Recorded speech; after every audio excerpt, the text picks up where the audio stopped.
ఆ యొక్క శుభ్రభావిస్తుడే పురాణ అవతారాలు గమనించి ఆయన నడిచినటువంటి మార్గము రామాయణమై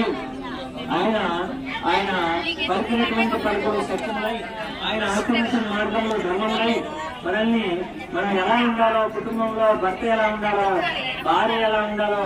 కుటుంబంలో పిల్లలు ఎలా ఉండాలో, ఆ తర్వాత తండ్రికి బిడ్డకు ఉన్నటువంటి అనుబంధం ఎలా ఉండాలో, ఆ తర్వాత అన్నదమ్ముల మధ్య ఉన్నటువంటి అనుబంధం ఎలా ఉండాలో, తమ్ముడితో అన్న ఎలా ఉండాలో, అన్న తమ్ముడు ఎలా ఉండాలో, ఈ యొక్క మార్గాన్ని అంతా ప్రభావం చేసినటువంటి ఆయన నడిచి మనల్ని నడచమని మార్గాన్ని ప్రభావించినటువంటి వ్యక్తిగా, సన్మార్గ వ్యక్తిగా, బ్రహ్మస్వరూపుగా, బ్రహ్మస్వరూపుగా, రామానుగ్రహాన్ని ధర్మగా అంటే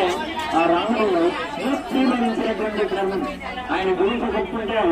ఆయన నడిచినటువంటి మార్గాన్ని మనం తెలుసుకుంటే మనం నిత్య బ్రహ్మస్వరూపులుగా, సత్య స్వరూపులుగా ఉంటూ మనం ఆయన నడిచినటువంటి మార్గాన్ని ఆయన యొక్క ఈవేళ ఆయన మనం బాలరాముడి రూపంలో మన భారతదేశంలోకి, మన దేశానికి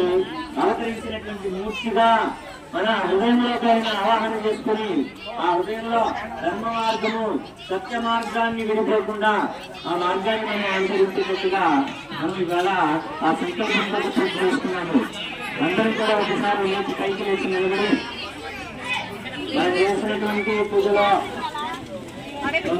స్వామి మంత్రాలు చెప్పేటప్పుడు ఒకసారి ఓమరులను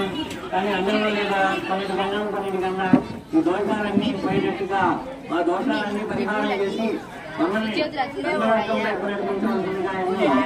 ప్రార్థిస్తూ పాపాన్ని కుడి ఎడవ నుంచి కుడికి మనం అట్లా 3 సార్లు పాపాన్ని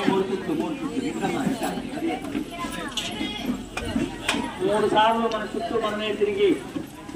యాని కాని పాపాన్ని జన్మ అంతరకృతాని తాని కాని ప్రదక్షంతి ప్రదక్షిణం పదే పదే పాపాత్మ పాపసంగర రక్షమాని కృపయాదేవా రక్ష రక్ష జనార్దన రక్ష రక్ష శ్రీరామచంద్ర మహాప్రభు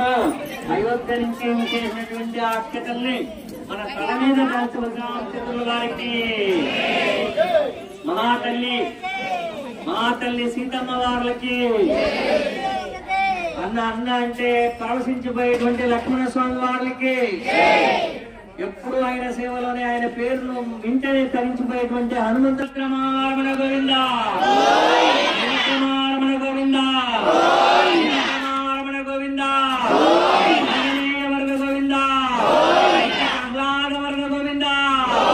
జయ బోలో శ్రీరామచంద్ర భగవాన్ కి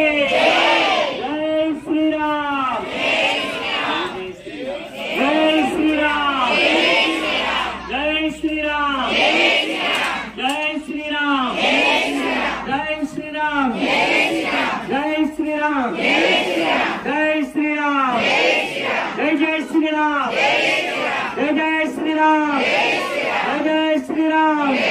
జై జై శ్రీరామ్ జై బోలో శ్రీరామచంద్ర